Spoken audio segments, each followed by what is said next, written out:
The massive crystal towers of the Galactic Council stretched toward the artificial sky like frozen lightning. Ambassador Tae-min walked through the grand hall, his black diplomatic coat standing out among the flowing robes and biosuits of alien delegates. The sound of his boots echoed off the polished floor as hundreds of different species watched him approach the speaking platform. Tae-min had done this walk many times before. For 15 years, he had represented Earth before the Council. For 15 years, he had made the same requests, presented the same arguments, and received the same dismissive responses. Today would be different. Today would be the last time. The Velkari delegate clicked his mandibles in what humans had learned. Was their version of laughter. His insect-like head tilted as Tae-min passed, compound eyes gleaming with amusement. The gas-dwelling Nethys ignored him completely, their floating biosuits hovering near the ceiling like jellyfish in an invisible ocean. The proud Etherians sat in their environmental pods, their crystalline bodies glowing with what humans had. Mistaken for friendship until they learned it was actually condescension. The Council recognizes Ambassador Tae-min of Earth, announced High Arbiter Kethvar. His voice boomed through the bioacoustic system, translated into thousands of languages. Simultaneously, his serpentine body coiled on the raised platform, scales shifting colors to show his official authority. Tae-min stepped up to the speaking circle. He pulled out a small device and placed it on the translator pad. The holographic display showed Earth's latest proposal, the same one they had submitted every year with minor modifications. Honorable Council members, Tae-min began, his voice steady despite the weight of the moment. For 30 years, humanity has served as a junior member of this council. We have followed every rule, paid every tax, and contributed to every common defense fund. We have shared our technology freely and asked for nothing but equal treatment in return. He gestured to the holographic charts floating above the platform. Human ships patrol the outer rim territories that Council fleets refuse to enter. Human engineers maintain quantum communication networks across 47 star systems. Human scientists have developed cures for diseases that have plagued Council species for millennia. Yet we remain restricted to 12 star systems while species with half our contributions control hundreds. The Threnody delegate raised 4 of his 6 arms, his translator device crackling to life. The junior species speaks beyond its station. Humans have been members of the Council for merely 3 decades. We have maintained galactic peace for 50,000 years. Murmurs of agreement rippled through the chamber. The Altarian delegates' crystalline form chimed in harmony, adding their voice to the dismissal. The Zephyrians released pheromone, clouds that their allies recognized as support for the Threnody position. Tae-min had expected this response. In his jacket pocket, his communication device vibrated twice, the signal from his aide Bo-Ra that everything was ready back on Earth. President Dong-hyun and the United Earth Assembly had voted unanimously 3 days ago. The withdrawal papers were already prepared. We respectfully request, Tae-min continued, full voting rights in council decisions, the right to establish colonies beyond our current territorial limits, and equal representation on all council, committees, and trade commissions. High Arbiter Kethvar's scales shifted to the deep purple that indicated official judgment. The Council has reviewed humanity's requests extensively. The decision remains unchanged. Humans lack the maturity and wisdom necessary for expanded privileges. Your species is too young, too aggressive, and too unpredictable for greater responsibility. The Velkari delegate's mandibles clicked again. Perhaps in another century, when humans have proven their commitment to galactic stability, these requests might be reconsidered. Taemin felt a familiar weight in his chest, the same disappointment he had carried for years, but today that weight was mixed with something else. Relief. The decision had been made for him. He reached into his pocket and pulled out a sealed diplomatic pouch. Breaking the quantum encryption seal, he removed a thick document printed on Earth's finest synthetic paper. The action drew curious looks from nearby delegates. Most council business was conducted through holographic displays and digital transfers. Physical documents were reserved for only the most serious occasions. Then, Taemin said, his voice carrying clearly through the vast chamber, I have the honor to present the United Earth Assembly's formal response to the Council's decision. He placed the document on the scanner. The holographic display immediately changed, showing the official seal of Earth and text in flowing script. The translation systems worked frantically to convert the formal language into thousands of alien tongues. Effective immediately, Taemin read aloud, the United Earth government withdraws from the Galactic Council. All treaties, trade agreements, defense pacts, and cooperative arrangements between Earth and Council member species are hereby terminated. All human personnel will be evacuated from Council space within 72 standard hours. The chamber fell silent. For several long moments, the only sound was the humming of the bioacoustic translators working overtime to ensure every species understood what they had just heard. High Arbiter Kethvar's scales flickered through several. Colors rapidly, confusion, disbelief, and something that might have been fear. This is unprecedented. No species has ever voluntarily withdrawn from the Council. There is a first time for everything, Taemin replied calmly. He gathered his documents and placed them back in his diplomatic case. Humanity thanks the Council for 30 years of valuable lessons. We have learned much about galactic politics and our place in the universe. The Etherian delegates' pod moved closer, their crystalline form pulsing with agitation. You cannot simply leave. The economic disruption alone would affect dozens of systems. Human shipping companies handle critical supply routes. Your communication networks are the property of human corporations and the Earth government, Taemin interrupted smoothly. As of this moment, all licenses and permissions for non-human entities to use human technology are revoked. Any ongoing contracts will be honored until their expiration dates, but no new agreements will be signed. Bo-Ra appeared at the chamber's entrance, her tablet glowing as messages poured in from across the galaxy. Human embassy staff were already beginning evacuations. Corporate executives were implementing withdrawal protocols that had been planned for months. The most critical systems would continue operating just long enough for human personnel to reach safety. This is madness, hissed the Zephyrian delegate through their breathing apparatus. Humans are cutting their own throats. You need the Council more than we need you. Taemin smiled for the first time in the chamber that day. It was not a pleasant expression. We shall see. He turned and walked toward the exit, his footsteps echoing in the stunned silence. Behind him, urgent conversations began in a dozen languages as delegates tried to understand what had just happened. Emergency session calls were already being transmitted to home worlds across the galaxy. As Taemin reached the chamber doors, High Arbiter Kethvar called out desperately, Ambassador.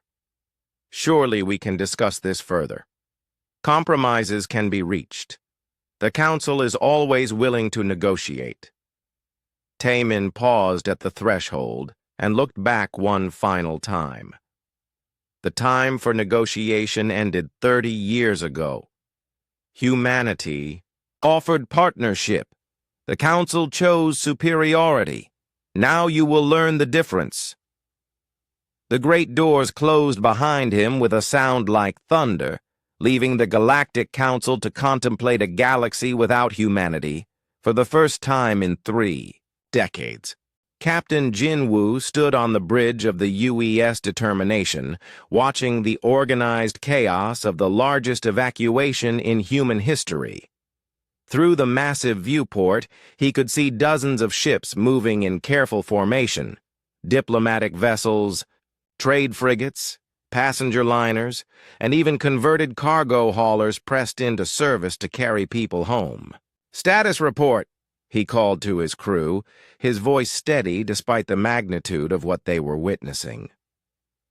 Lieutenant So-Jin looked up from her communication station, her face illuminated by the glow of hundreds of incoming messages.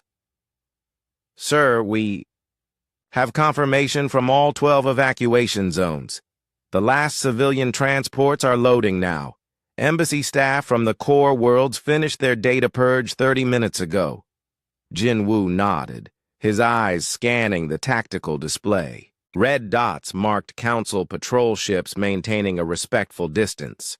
Their commanders probably as confused as everyone else about how to handle an entire species simply packing up and leaving.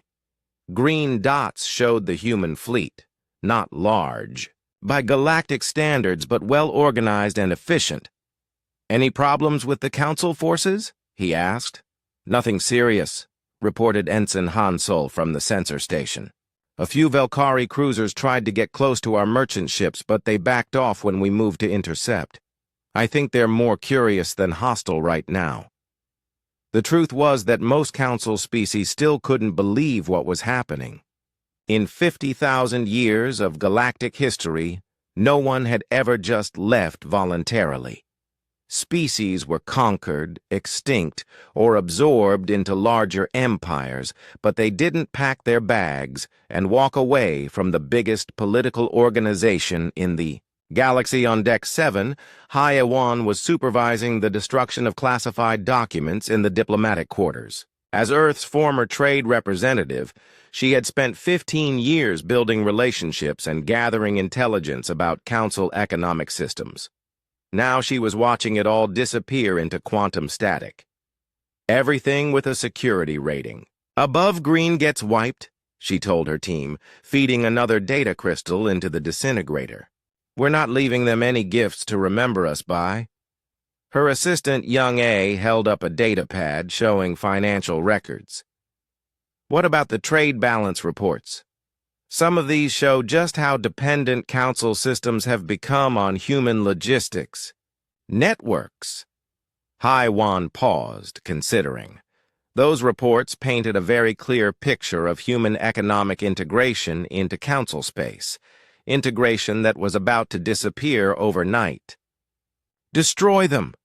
Let the Council figure out their own supply chain problems."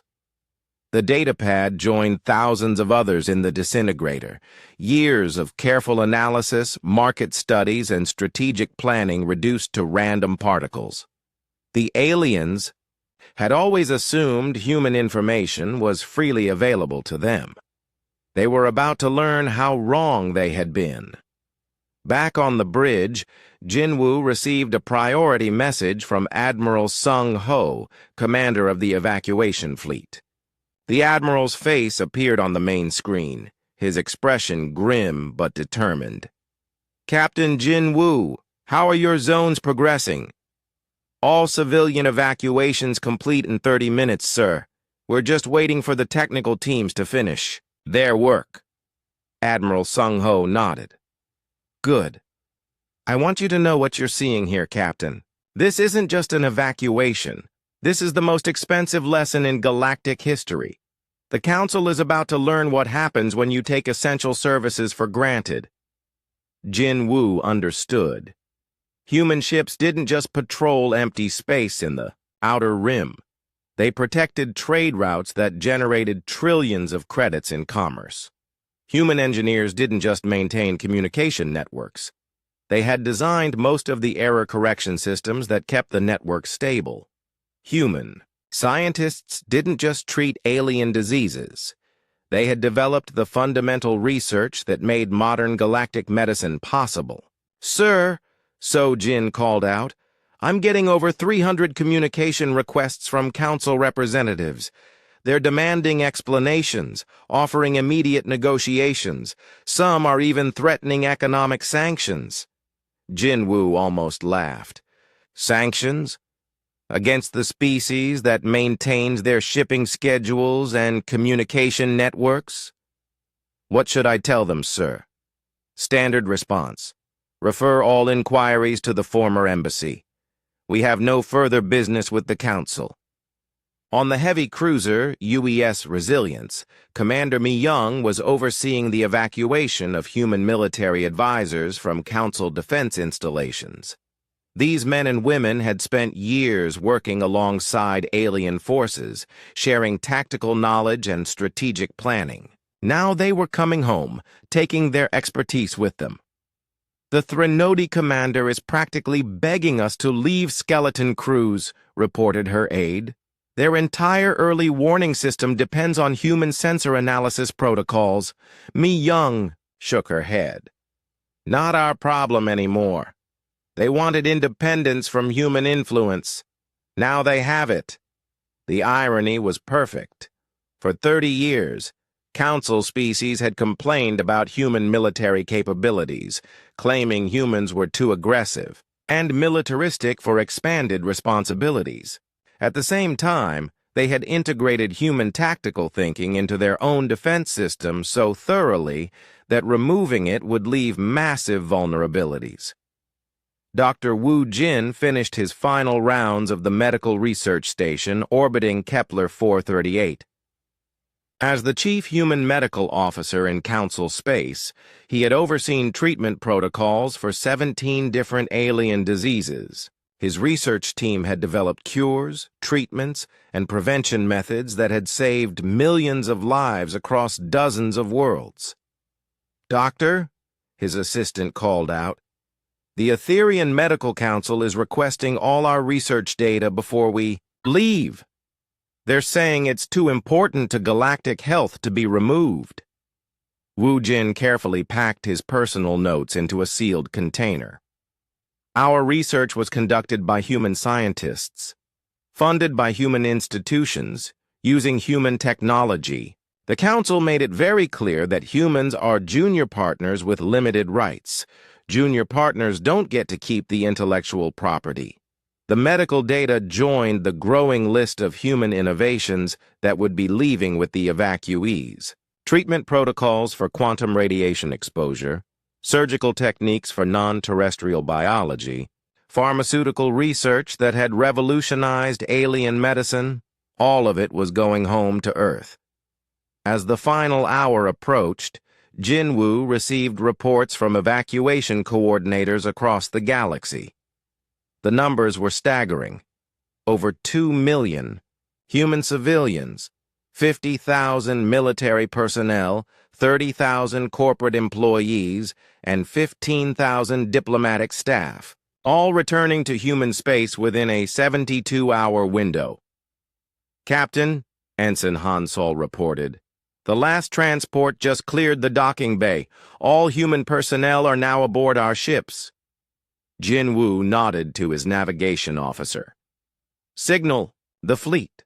All ships prepare for jump to hyperspace." The evacuation fleet began moving into formation, their engines glowing as power systems came online. Behind them, space stations and orbital facilities that had buzzed with human activity for decades now sat nearly empty, their alien occupants suddenly realizing how much they had depended on their junior partners. "Jump coordinates laid in, sir," reported the navigation officer. "Signal from Admiral Sung Ho," Sojin announced. "All ships are ready for departure." Jin Woo took one last look at the council space they were leaving behind. Somewhere in those star systems, emergency meetings were already being called as the implications of humanity's withdrawal began to sink in.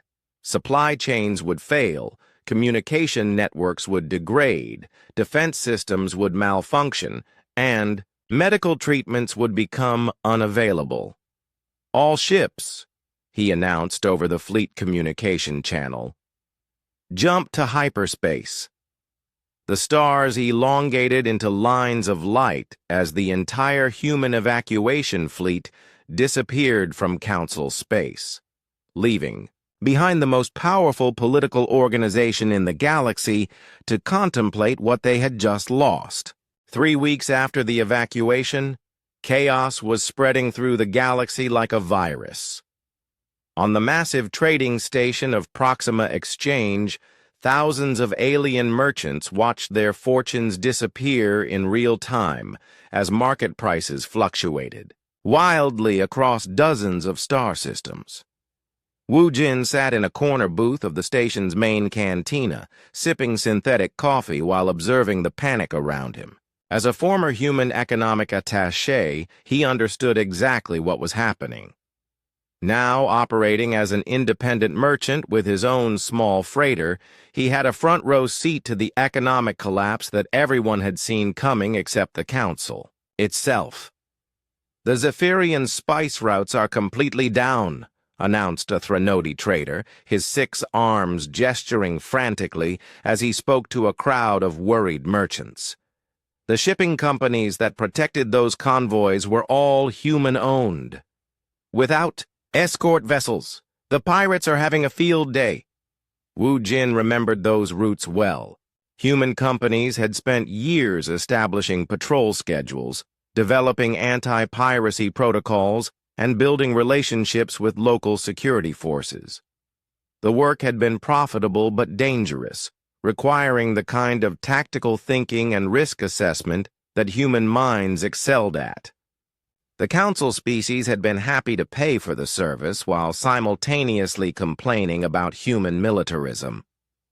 A crystalline Altarian approached his table, their translucent form flickering with distress patterns. "You are human, yes? Please, I need help understanding this situation." Wu Jin gestured to the empty chair across from him. "I'm just an independent trader now, but I'll listen." The alien's form shifted to a desperate blue color. "My mining operation on Altair 7 employs 50,000 workers. We use gravity manipulation equipment purchased from human manufacturers 5 years ago. Yesterday, the software stopped updating. Today, the error correction protocols failed. If we cannot resume operations soon, the entire colony economy will collapse." "What did your contract say about ongoing support?" Wu Jin asked, though he already knew the answer. Support was guaranteed as long as both parties remained in good standing with Council trade regulations. But humans are no longer Council members. So, the alien's color shifted to a defeated gray. Wu Jin nodded sympathetically. Human companies always included those clauses. No one expected them to matter until last month. Across the cantina, a heated argument had broken out between a Velkari trade representative and a group of Etherian shipping magnates. The translation devices were working overtime as insults flew in multiple languages, but the core problem was simple. Their entire supply chain management system had been designed and maintained by human logistics specialists. 17 different shipping routes! The Velkari was clicking in agitation. "My consortium moved goods through 17 routes managed by human algorithms. Without those predictive models, we cannot even estimate delivery times, much less guarantee them," one of the Etherians pulsed angrily. "Our crystalline formation techniques required precise timing based on human chemical analysis. We have 3 months of inventory. Then our entire manufacturing capability disappears." Wu Jin finished his coffee and stood to leave. As he walked past the arguing group, the Velkari recognized him and scrambled over on his insect-like legs. "Wait! You were with the human trade mission, yes? Surely you can help us contact your former employers. We are willing to pay premium rates for emergency technical support." "I'm afraid not," Wu Jin replied politely. "I'm no longer affiliated with any council trade relationships. You might try contacting Earth directly through diplomatic channels." "What diplomatic channels?" The Velkari clicked in desperation. "Your embassy is gone. Your trade office is closed. We have no way to reach human authorities." Wu Jin paused at the exit. "Perhaps you should have thought of that before refusing our requests for permanent diplomatic facilities and expanded trade rights." Meanwhile, on Earth, Director Ye Jin was reviewing intelligence reports in her office deep beneath the Lunar Command Complex. As head of the Strategic Intelligence Division, she had spent years building human information networks throughout Council space. Now those networks were providing fascinating data about the chaos humanity's withdrawal had created. Her aide Do Hyun entered with a stack of data tablets. "Ma'am, the latest reports from our remaining assets in Council space." Ye Jin reviewed the information with professional satisfaction. "The Andorian manufacturing sector is down 30%.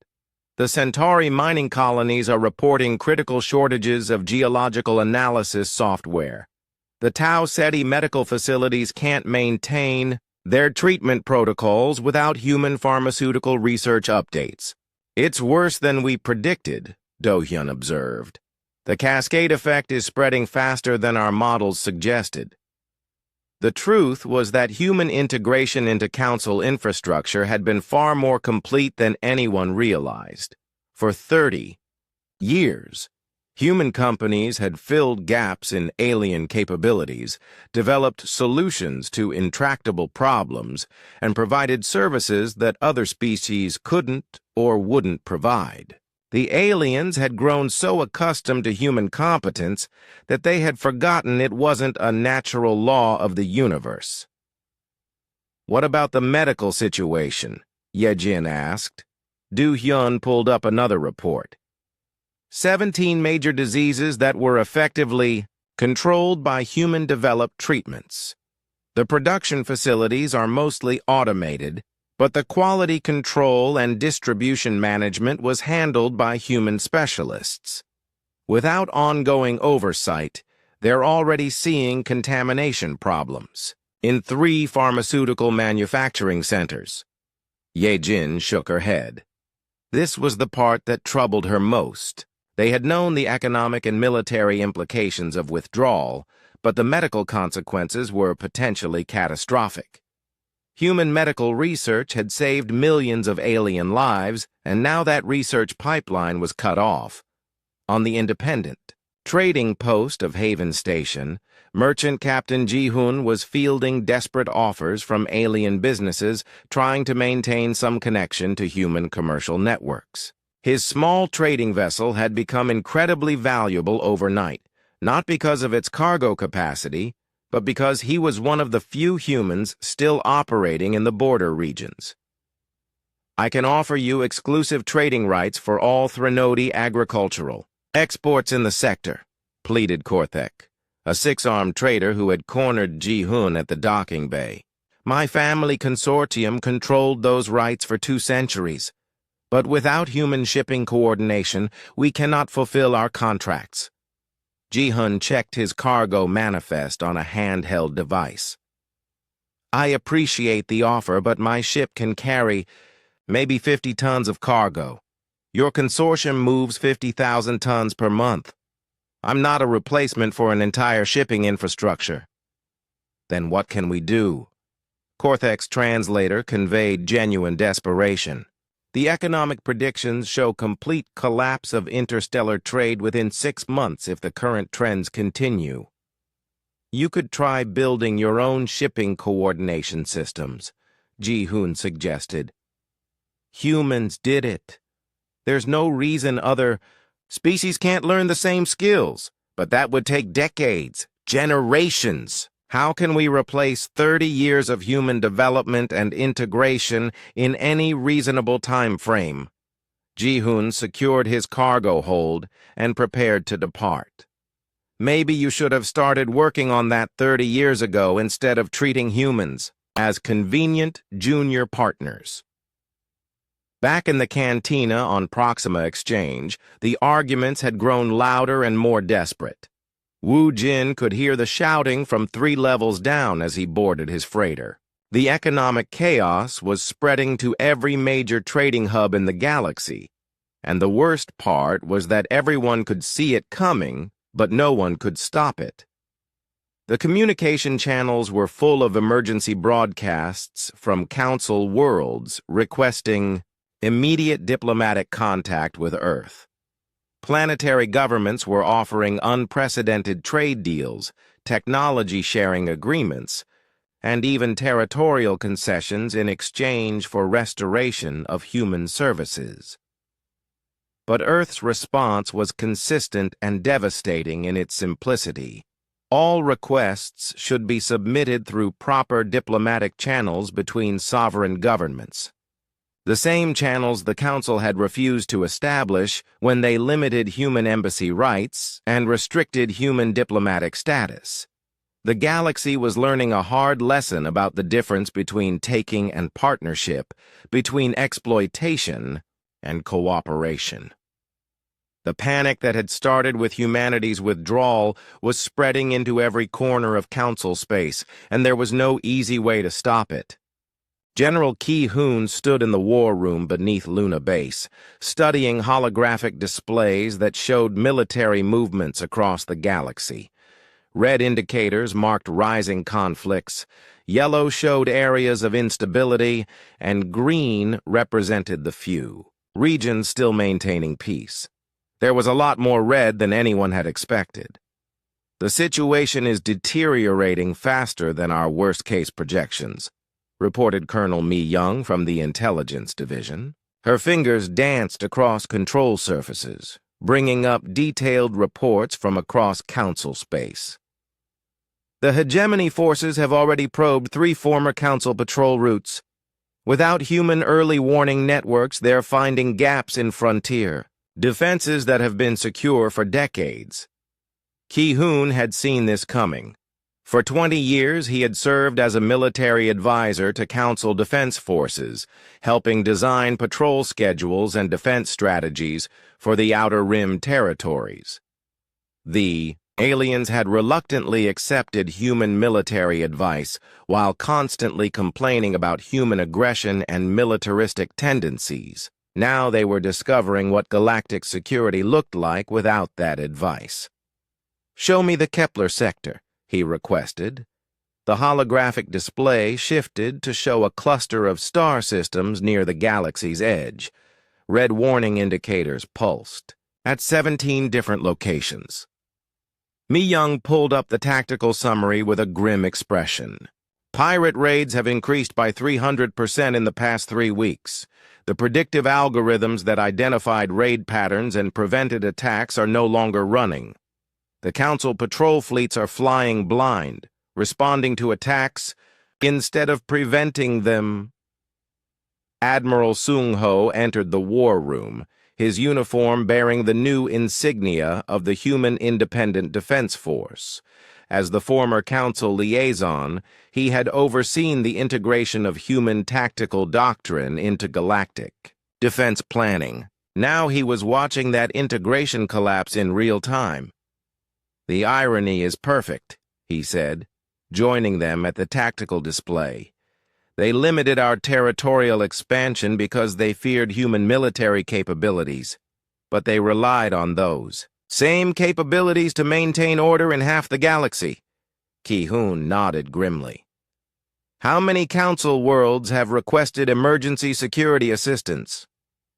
47 formal requests in the past week, Sung-ho replied. "They're offering premium contracts for human protection services, the same services they were getting for free when we were Council members." The transformation was remarkable. 3 weeks ago, Council species had viewed human military forces as a potential threat to be contained.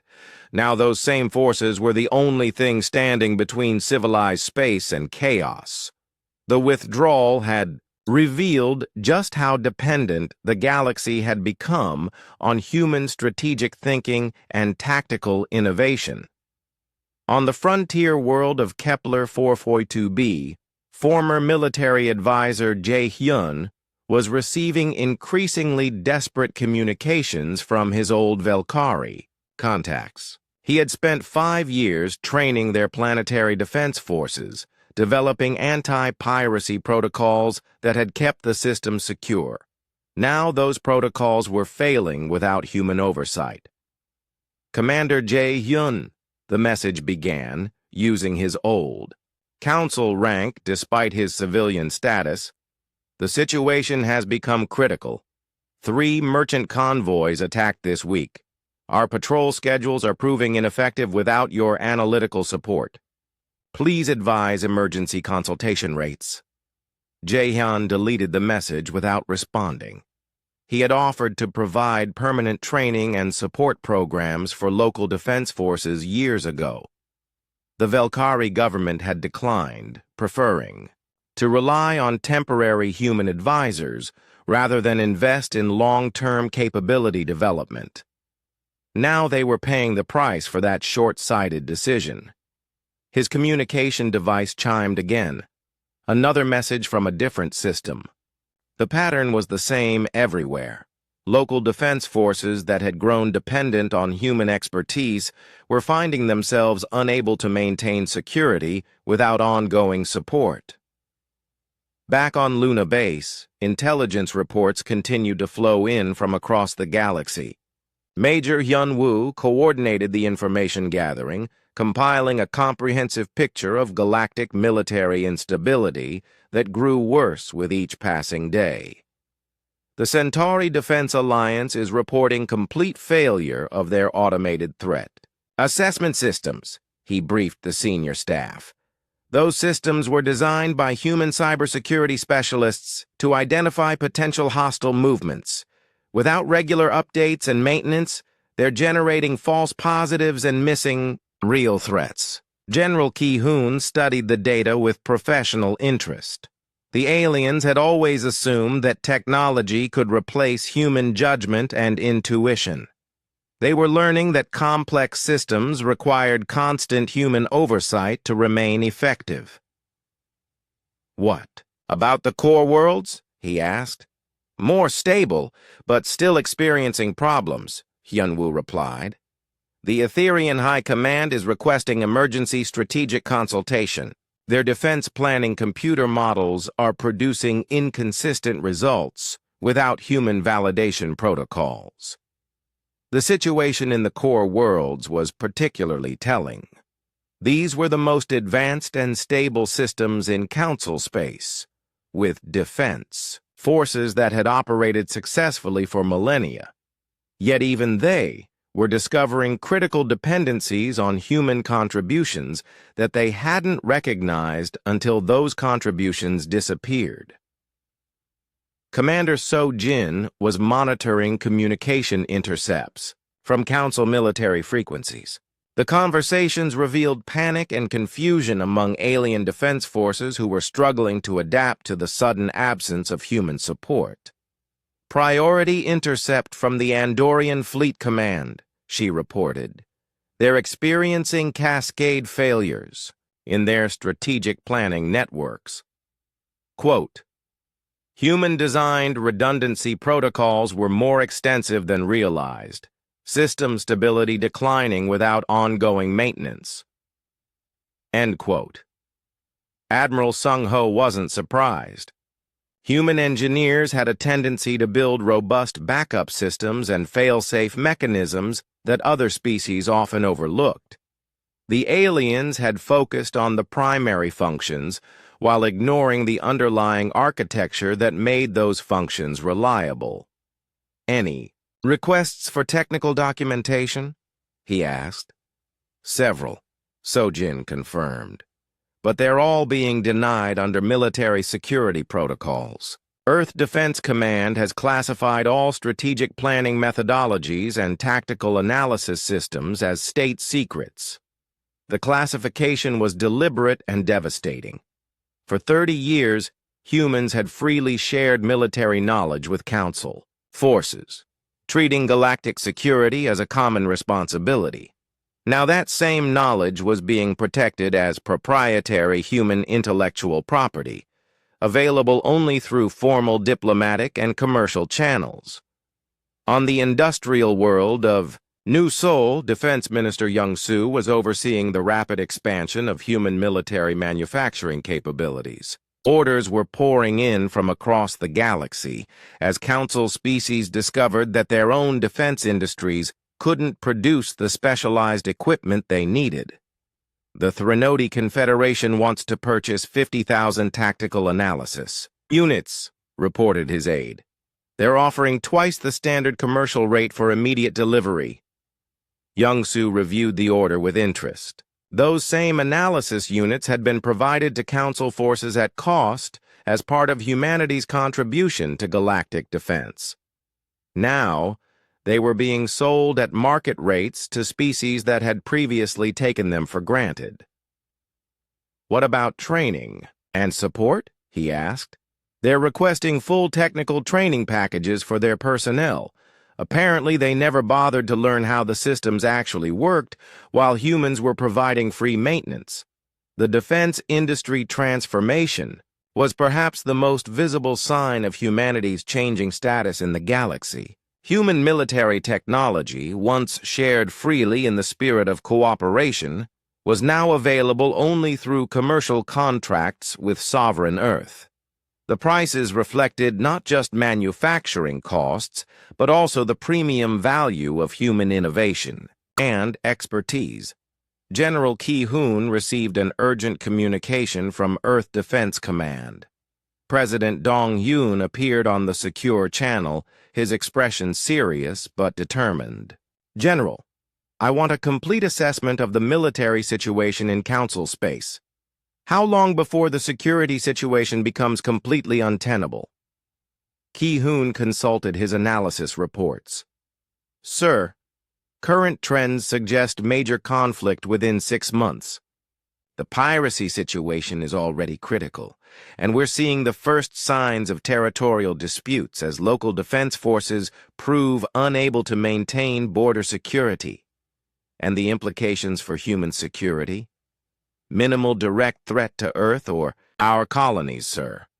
But the refugee situation could become significant if major conflicts break out in Council space." President Dong-hyun nodded. "Prepare contingency plans for humanitarian assistance, but no military intervention unless directly requested by Earth. The Council chose independence from human military support. Now they can experience what that independence actually means." The message was clear.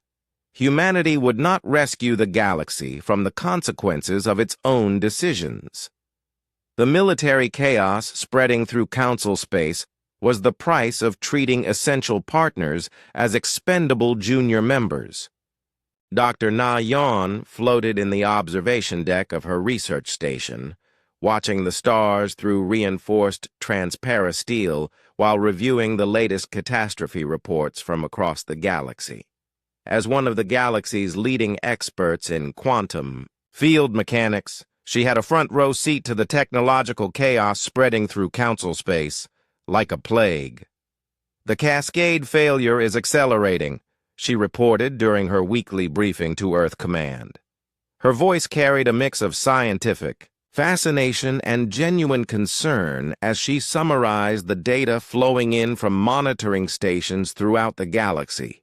"The Andorian shipyards have lost 40% of their manufacturing efficiency without human quality control systems. The Centauri mining colonies are seeing productivity drops that will force them to abandon operations within months." Her assistant, Han-Yul, pulled up holographic displays showing industrial output across dozens of star systems. The graphs painted a clear picture of technological dependence that the aliens were only now beginning to understand. The medical implications are becoming critical, Hanul reported, her voice tight with worry. Human-developed treatment protocols for 17 major diseases are no longer being updated or distributed. We're looking at potential humanitarian crises on 40 worlds within the next 6 months. Nayan had seen this coming years ago. During DOS, her time working with council research institutions, she had watched alien scientists become increasingly dependent on human innovations while simultaneously dismissing human contributions as minor technical improvements. The irony was devastating. The same species that had treated human knowledge as freely available common property were now discovering that knowledge had owners.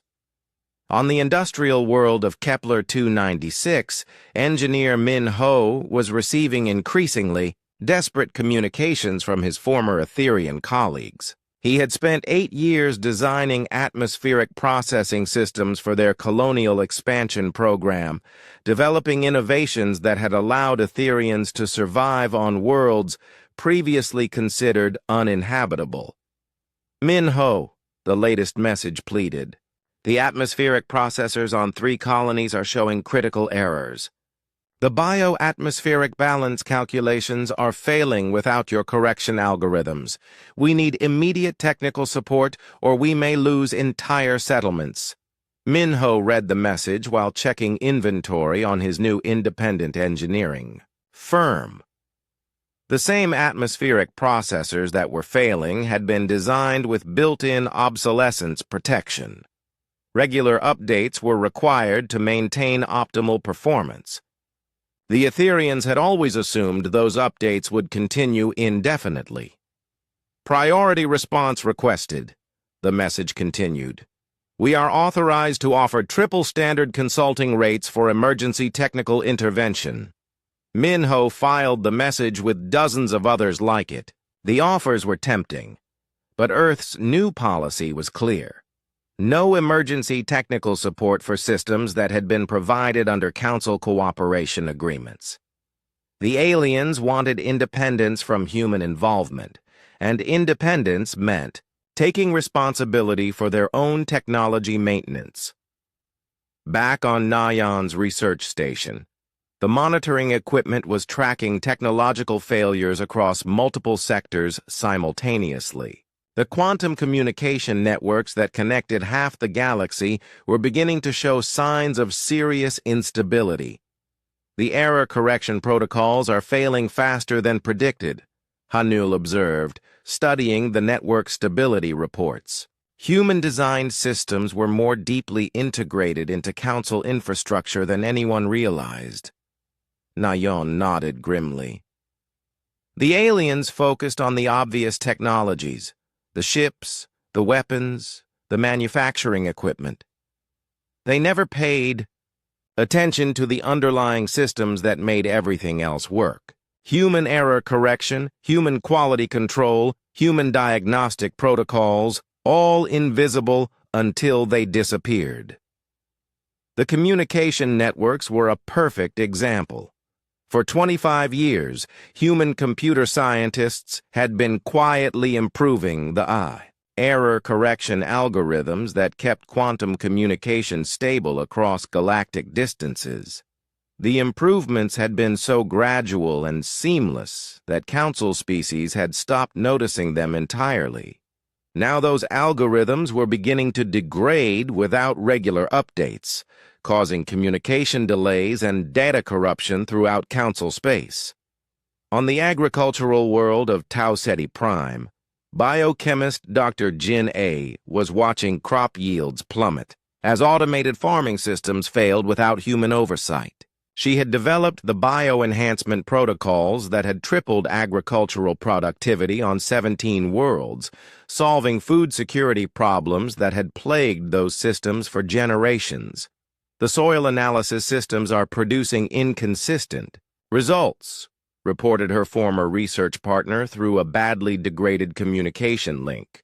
Without your biochemical modeling software, we cannot maintain optimal growing conditions. Crop yields are down 60% and falling. Dr. Jin A had offered to license her agricultural technologies to Council Worlds years ago, creating sustainable local expertise that could continue operating independently. The offer had been rejected. Council agricultural boards preferred to rely on free technical support rather than invest in long-term capability development. Now, those same worlds were facing potential famine as their enhanced agricultural systems reverted to pre-human efficiency levels. The irony was particularly bitter for Jin A, who had dedicated her career to solving hunger throughout the galaxy. At the Lunar Research Complex, Dr. Ye Jin was coordinating the largest technology assessment project in human history. Teams of specialists were cataloging every human innovation that had been integrated into Council infrastructure, creating a comprehensive picture of galactic technological dependence. "The preliminary results are staggering," she reported to Earth's Science Council. "Human innovations touch every aspect of Council civilization: transportation, communication, manufacturing, agriculture, medicine, defense. There isn't a single sector that doesn't rely heavily on human-developed technology." Her aide, Do Hyun, brought up specific examples that illustrated the scope of the problem. The Velkari manufacturing centers use human-designed precision robotics that require constant calibration updates. The Zephyrian atmospheric cities rely on human weather prediction algorithms to maintain stable flight patterns. The Threnody medical facilities depend on human pharmaceutical quality control systems to ensure drug safety. The assessment was revealing the true extent of human integration into galactic civilization. For 30 years, human scientists and engineers had been solving problems, filling gaps, and improving systems throughout Council space. The aliens had grown so accustomed to human competence that they had forgotten it wasn't a natural law of physics. "What about replacement capabilities?" Yejin asked. "Minimal in most sectors," Do Hyun replied honestly. "The Council species focused on utilizing human innovations rather than understanding them. They can operate the systems we built, but they can't maintain or improve them without ongoing human support." On the research station orbiting Proxima Centauri, materials scientist Dr. Woo Sung was fielding offers from desperate Council manufacturing corporations. His breakthrough work in quantum-stable alloys had revolutionized spacecraft construction throughout the galaxy, enabling ships that were faster, stronger, and more reliable than anything previously possible. Dr. Woo Sung, the latest communication, began. "The Etherian Shipbuilding Consortium urgently requires technical consultation regarding alloy degradation in our latest vessel constructions. Without your quantum stabilization protocols, our ships are experiencing structural failures during hyperspace transit." Woo Sung reviewed the technical specifications attached to the message. The Etherians had attempted to reverse engineer his alloy formulations, but without understanding the underlying quantum mechanics, their versions were unstable and dangerous. 3 ships had already suffered catastrophic structural failures, and dozens more were showing signs of similar problems. The fee offers for technical support were becoming increasingly desperate and expensive. Some Council corporations were offering exclusive licensing deals worth trillions of credits, complete technology transfers, and even partnerships that would have been unthinkable when humans were junior Council members. But Earth's policy remained firm. No emergency technical support for systems that had been provided under the old Council agreements. The aliens had wanted to treat human knowledge as freely available common property. Now they were learning that intellectual property had owners, and those owners were no longer obligated to provide free services. Dr. Na Yan concluded her weekly report with a summary that captured the full scope of the technological collapse, spreading through council space. The cascade failure has reached the point of no return. Council species are discovering that human technological integration was far more extensive than anyone realized. They can continue operating existing systems for a few more months, but without ongoing human support, most advanced technologies will degrade to pre-human efficiency levels within a year. The galaxy was learning a hard lesson about the difference between using technology and understanding it, between dependence and partnership. The technological chaos was just beginning, and there was no easy way to reverse 30 years of accumulated dependency on human innovation and expertise. Ambassador Yun Seo had been enjoying her retirement on the beaches of New Jeju Island when the emergency recall came through. After 25 years of diplomatic service, she had thought her days of dealing with alien politics were over.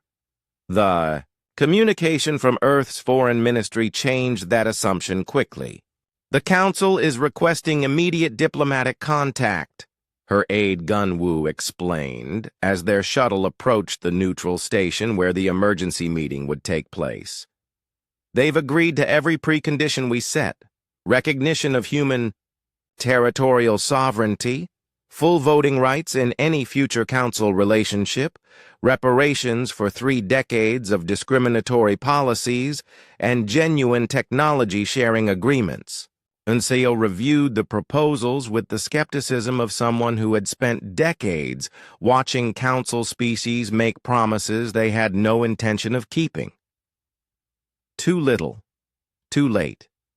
They're offering us everything we asked for 30 years ago, but only because their civilization is collapsing without us.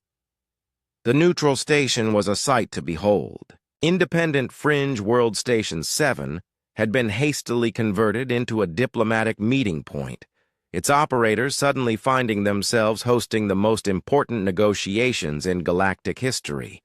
The station's small docking bays were overwhelmed by the massive diplomatic vessels of a dozen council species, all competing to arrive first and make the best impression.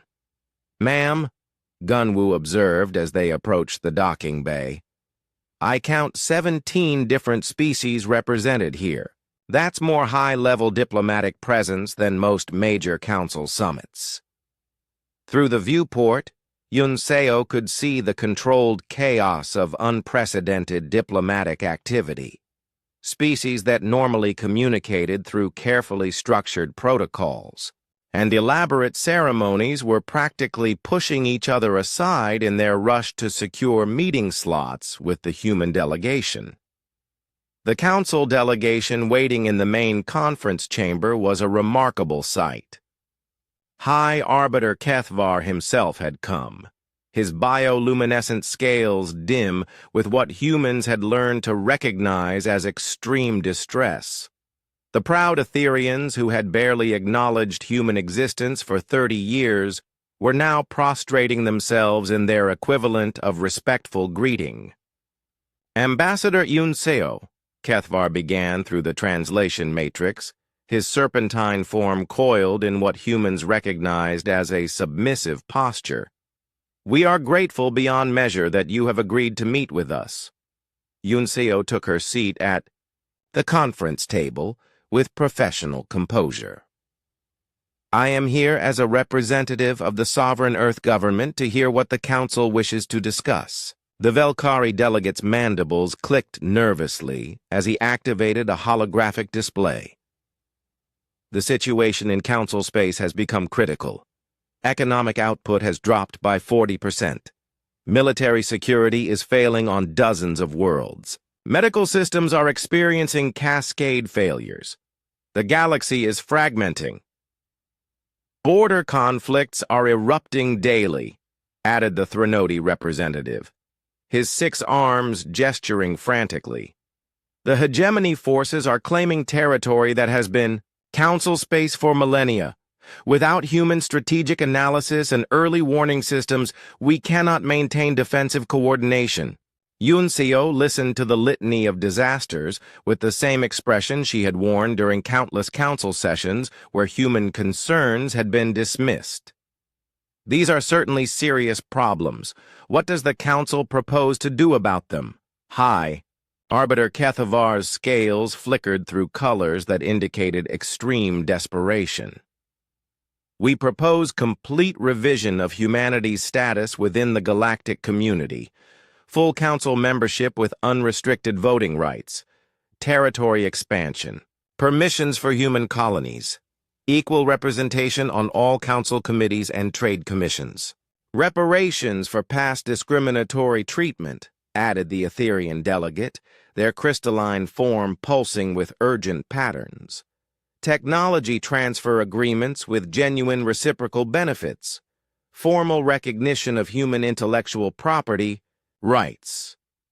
Gunwoo was taking careful notes, but Yunseo could see that he was as skeptical as she was about the sudden change in council attitudes. These were the same species that had spent 30 years treating humanity as tolerated junior partners at best. The council's offer is certainly comprehensive, Yunseo acknowledged diplomatically. However, I must point out that these are the same proposals that human representatives have been making for 3 decades. The Council's previous response was that humans lack the maturity and wisdom necessary for such privileges. The Zephyrian delegate released pheromone clouds that their translator interpreted as extreme embarrassment. The Council's previous assessments were incomplete. Recent events have demonstrated the extent of human contributions to galactic stability and prosperity. Recent events, Yunseo repeated with a slight smile. You mean the complete collapse of council infrastructure after humans stopped providing free services? The silence that followed was broken only by the humming of life support systems and translation devices. The alien delegates exchanged looks that needed no translation. They had been caught in the logical trap of their own previous arguments. The Andorian representative tried a different approach. Ambassador, surely we can focus on the future rather than dwelling on past misunderstandings. The galaxy needs human expertise to function properly. We are prepared to offer unprecedented concessions to restore the partnership. Partnership, Yunseo mused. An interesting choice of words. What humanity experienced for 30 years was not partnership. It was exploitation with a diplomatic veneer. She stood and walked to the viewport, gazing out at the council ships that filled the station's docking bays. Let me tell you what I see when I look at this delegation. I see species that are panicking because they suddenly realize how much they depended on humans while simultaneously treating us as inferiors. High Arbiter. Kethvar's scales shifted to colors that indicated pleading desperation. Please, Ambassador, the galaxy is fragmenting. Millions of lives are at stake. Surely humanitarian concerns outweigh political grievances. Yunseo turned back to face the delegation. Humanitarian concerns are exactly why this meeting is taking place. The Earth government is deeply concerned about the potential for suffering that could result from the Council's inability to maintain basic infrastructure. She returned to her seat and activated her own holographic display. However, Earth's response to humanitarian crises will be determined by Earth's government according to Earth's priorities through Earth's diplomatic channels. What does that mean? The Velkari delegate clicked anxiously.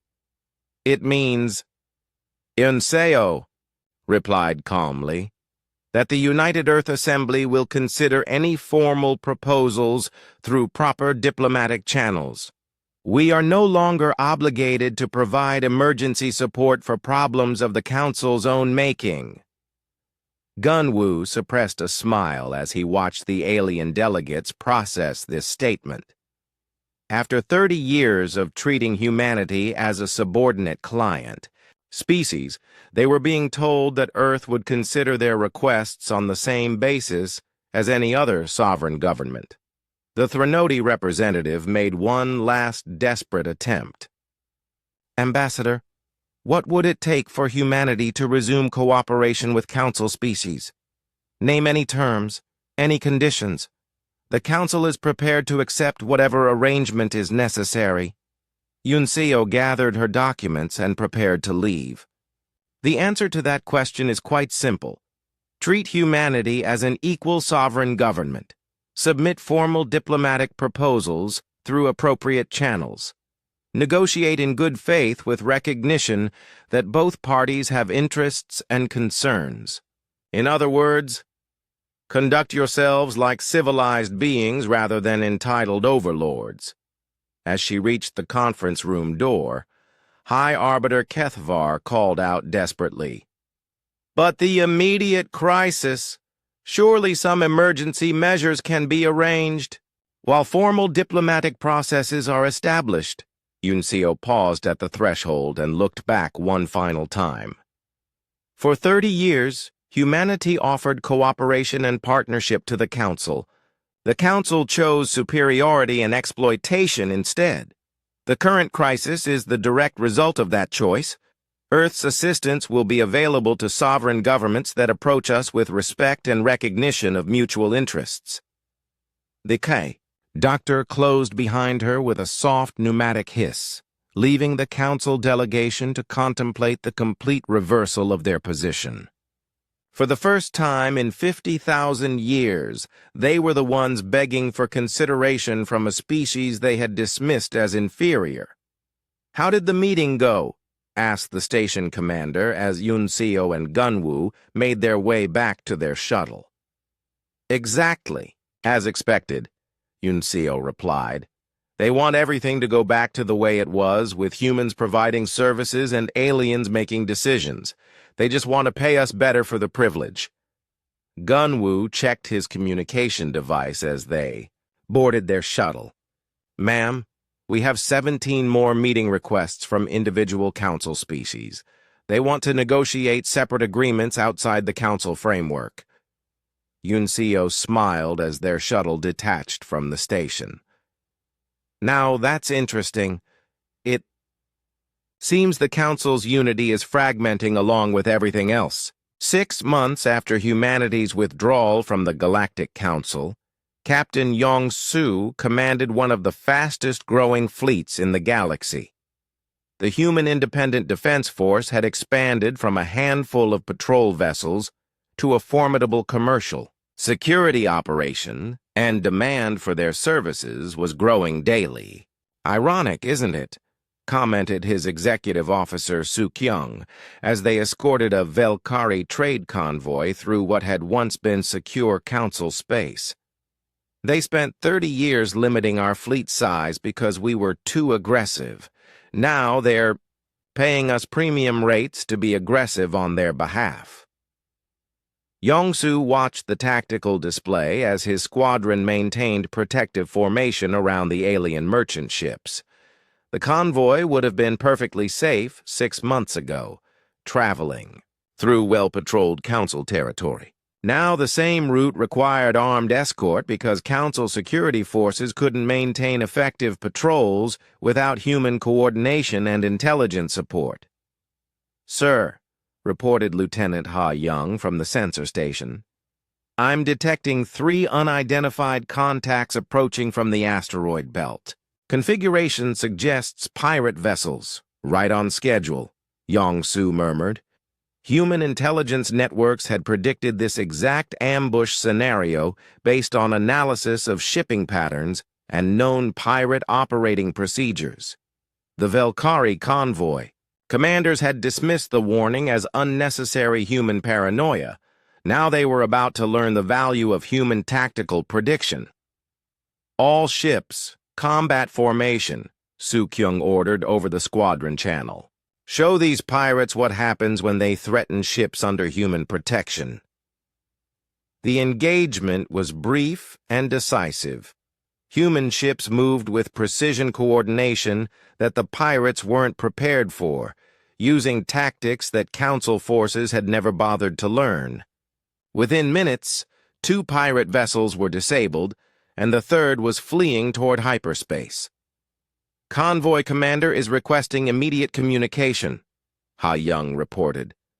The Velkari captain appeared on the main screen, his mandibles clicking with what humans had learned to recognize as gratitude mixed with embarrassment. "Captain Yongsu, our sensors detected the approaching vessels exactly as your intelligence briefing predicted. We owe you our cargo and possibly our lives." "Just doing our job," Yongsu replied professionally. "Your convoy is secure for the remainder of the journey."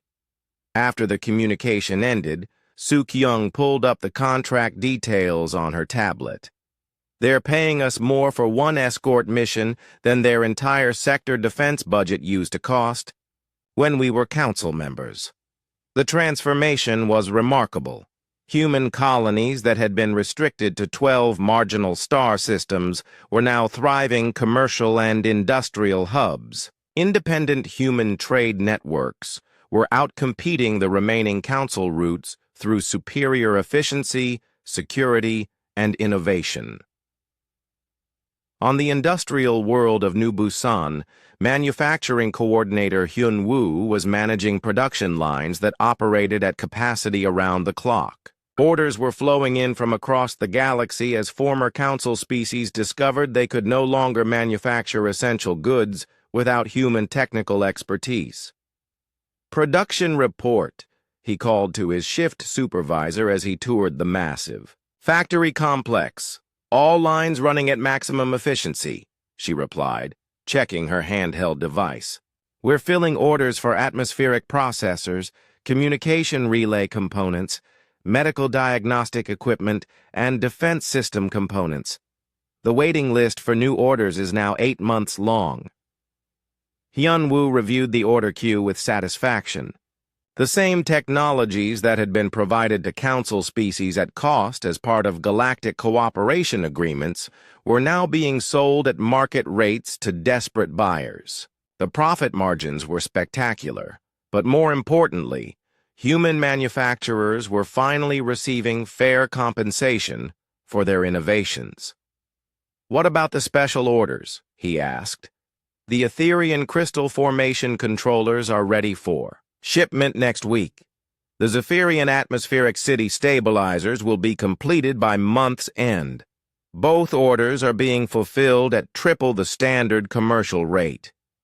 These were the same systems that had been provided for free when humans were council members, with human engineers traveling to alien worlds to install and maintain them without charge. Now those same systems were available only through commercial contracts with Sovereign Earth, and the prices reflected their true value.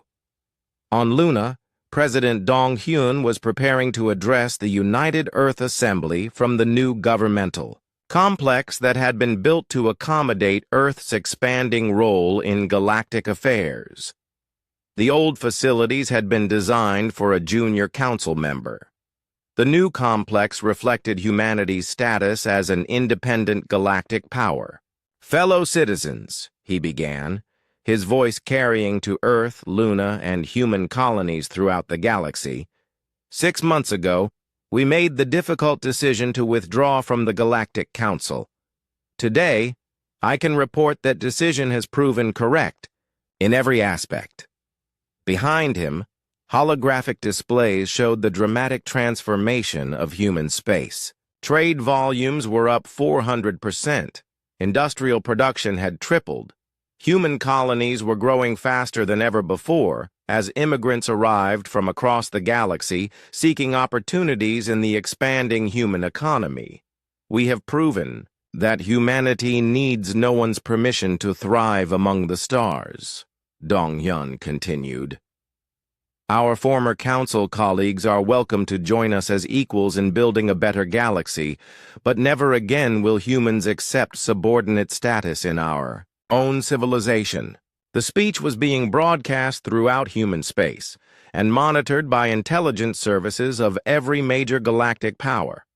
Earth's message was clear. Humanity had moved beyond seeking acceptance from the old galactic order. They were creating a new order based on merit, efficiency, and mutual respect. In the Outer Rim territories, Commander Jin Ho was establishing the newest human colony on a world that had been declared unsuitable for development by Council geological surveys. Human terraforming technology was proving those surveys wrong, turning marginal worlds into thriving settlements that served as beacons of human capability. "Atmospheric processing is ahead of schedule," reported his chief engineer. "The biodome. Agriculture systems are producing surplus food within the first month. The mining operations are extracting rare earth elements that Council surveys completely missed." Jinho stood on the observation deck of the colony's central hub, watching. Construction crews prepare the site for the next wave of settlers. This world would house 50,000 humans within 2 years, creating another independent node in the growing human commercial network.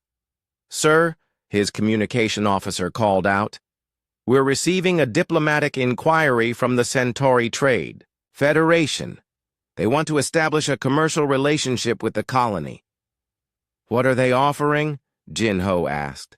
"Exclusive trading rights for rare earth exports in exchange for technical assistance with their own terraforming projects."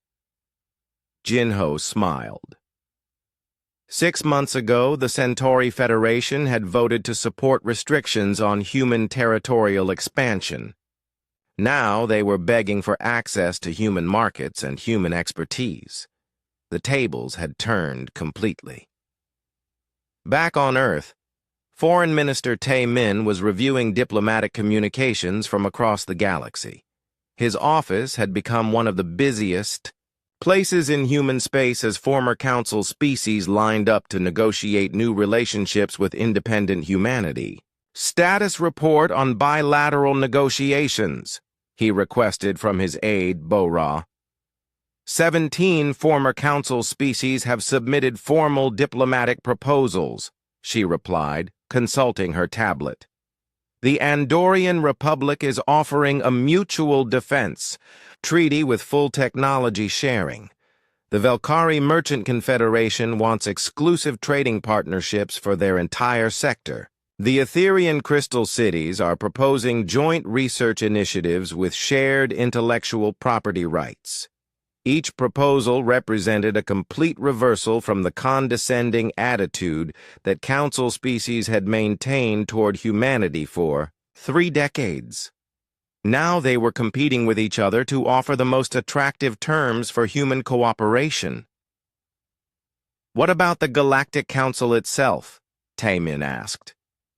"Still requesting emergency diplomatic contact," Bo-Ra replied. "Their latest communication offers humanity permanent leadership positions in Council governance, including veto power over all major decisions." Tae Min shook his head with dark amusement. "They're offering us control over the organization that spent 30 years treating us as junior partners. The irony is perfect. On the research station orbiting Kepler 438, Dr. Na Yeon was documenting the final stages of the Council's technological collapse. Her scientific monitoring equipment showed infrastructure failures spreading through Council space like a cascade of falling dominoes. "The degradation is accelerating," she reported to Earth Command. "Without human maintenance and technical support, most advanced Council systems will be operating at pre-human efficiency levels within another 6 months." The collapse was creating a galaxy-wide brain drain as alien scientists and engineers sought opportunities in human space where their skills were valued and properly compensated. Human institutions were becoming centers of galactic learning and innovation, attracting the best minds from across the galaxy. Captain Yong-Su concluded his patrol report as his squadron returned to 1 year after humanity's withdrawal from the Galactic Council. The galaxy had been fundamentally transformed. The Council still existed, but as a shadow of its former authority, presiding over a collection of increasingly desperate member states that could barely maintain basic infrastructure without human assistance. Ambassador Tae Min, now serving as Earth's Minister of Galactic Affairs, toured the thriving human colonies that had emerged throughout what had once been strictly controlled council space. Each world told the same remarkable story: human innovation and determination creating prosperity without need for alien approval or oversight. "The transformation has exceeded our most optimistic projections," he reported to President Dong Hyun during their weekly briefing. Human space now encompasses 47 star systems with a combined population approaching 200 million. Economic output has increased by 600%. Most importantly, we've proven that human civilization can thrive independently of any external authority. Standing beside him on the observation deck of the orbital city above New Seoul, President Dong Hyun watched the steady stream of ships arriving from across the galaxy. Human ports had become the most sought-after destinations in known space, offering reliable services, fair dealing, and technological innovation that other civilizations could no longer provide for themselves. "What's the latest from Council space?" Dong Hyun asked. Bora, still serving as Tae Min's trusted aide, pulled up the intelligence reports on her tablet. "The situation continues to deteriorate. The hegemony has claimed 23 former council systems in the past 6 months. Trade networks are operating at less than 30% of pre-withdrawal efficiency. They're calling it the greatest political crisis in galactic history." The reports painted a picture of systematic collapse that had spread far beyond what anyone had predicted. The Council's authority had depended on their ability to maintain order and prosperity throughout their territory. Without human capabilities, they could provide neither. "Any word from individual member species?" Dong Hyun inquired. 17 have formally withdrawn from the Council to pursue independent relationships with Earth," Bora replied. "The Andorian Republic signed a full alliance treaty last month. The Velkari Confederation has integrated their merchant fleets with human commercial networks. Even some of the core worlds are considering abandoning the Council framework." The political fragmentation was accelerating as individual species discovered they could achieve better security and prosperity through bilateral relationships with humanity than through the failing council system. The old galactic order was dissolving, replaced by a network of independent agreements centered around human space. On the bridge of the UES New Horizon, Admiral Sung Ho reviewed deployment reports from the Human Independent Defense Force. What had started as a commercial security service had evolved into one of the most respected military organizations in the galaxy, not through conquest, but through the simple demonstration of competence and reliability. "Fleet status report," he requested from his operations officer. 47 active patrol squadrons providing security services for trade routes throughout the former council space, came the reply. 12 permanent bases established in key strategic locations. 0 combat losses in the past 6 months, despite increasing pirate activity in Council territory. Admiral Sung Ho studied the tactical displays showing human naval operations across a vast area of space. The irony was perfect. The same military capabilities that Council species had feared and restricted were now the only thing standing between civilization and chaos in many sectors. "Sir," his communication officer reported, "we're receiving another request for emergency military assistance from the Centauri Defense Alliance. They're offering exclusive basing rights in exchange for fleet protection against hegemony expansion." "Standard response," Sung Ho replied. Refer them to the Ministry of Galactic Affairs for formal diplomatic consideration. The transformation of human military status was perhaps the most visible sign of the new galactic order. Species that had spent decades limiting human fleet size and territorial expansion were now competing to host human naval bases and hire human protection services. In her research laboratory on the moon orbiting Kepler 442, Dr. Nayeon was completing her final analysis of the Council's technological collapse. The data told a story of systematic dependence that had taken 30 years to develop and only months to become catastrophic. "The cascade failure has reached completion," she reported to the Earth Science Council. "Council infrastructure is now operating at approximately 40% of peak efficiency. Without human technical expertise, they've effectively lost 70 years of technological advancement." Her assistant, Hanul, brought up specific examples that illustrated the scope of the collapse. Medical systems in Council space are treating diseases using protocols that were obsolete before humans joined the Council. Manufacturing centers are producing goods with quality control standards from the previous century. Communication networks are experiencing delays and data corruption that make interstellar commerce nearly impossible. The technological regression was creating refugee flows as skilled workers abandoned failing Council worlds for opportunities in human space. Earth's immigration services were processing applications from across the galaxy as alien scientists, engineers, and professionals sought to join the civilization that could actually maintain advanced technology. On New Busan, manufacturing coordinator, Hyunwoo was overseeing the completion of the largest industrial expansion in human history. The production facilities that had been built to serve human colonies were now fulfilling orders from across the galaxy as the only reliable source of advanced technology and manufactured goods. "Final production numbers for the year," he announced to his management team.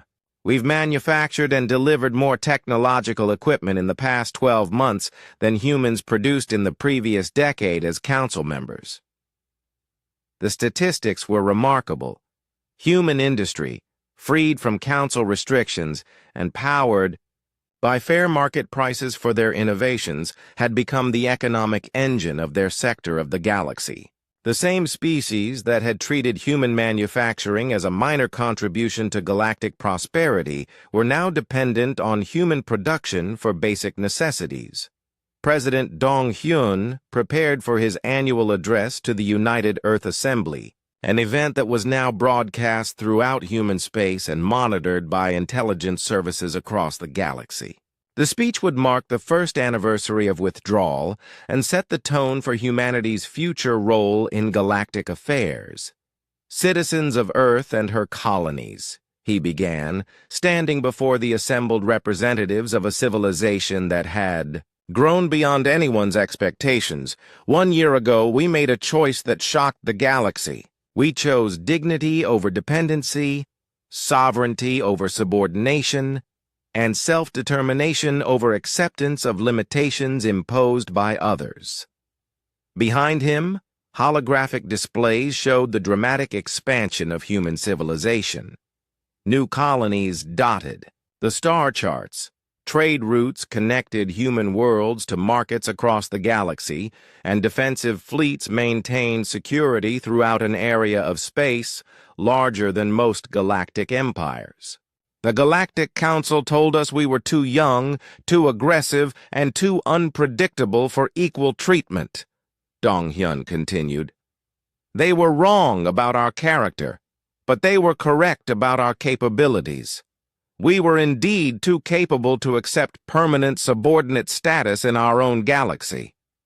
The audience of elected representatives from across human space rose in sustained applause. These men and women had witnessed the transformation of their civilization from a collection of restricted colonies to an independent galactic power in just 12 months.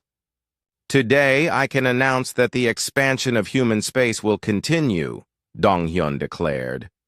We have received invitations to establish colonies in 37 star systems whose current inhabitants have requested human administration and protection. We will accept these invitations and extend the benefits of human civilization to any worlds that choose to join us freely. The expansion represented a complete reversal of the territorial restrictions that had confined humanity for 30 years. Now other species were requesting human settlement and governance, recognizing that human administration provided better security and prosperity than their own failing governments. In the former council capital system, High Arbiter Kethvar convened what he knew might be the final session of the Galactic Council.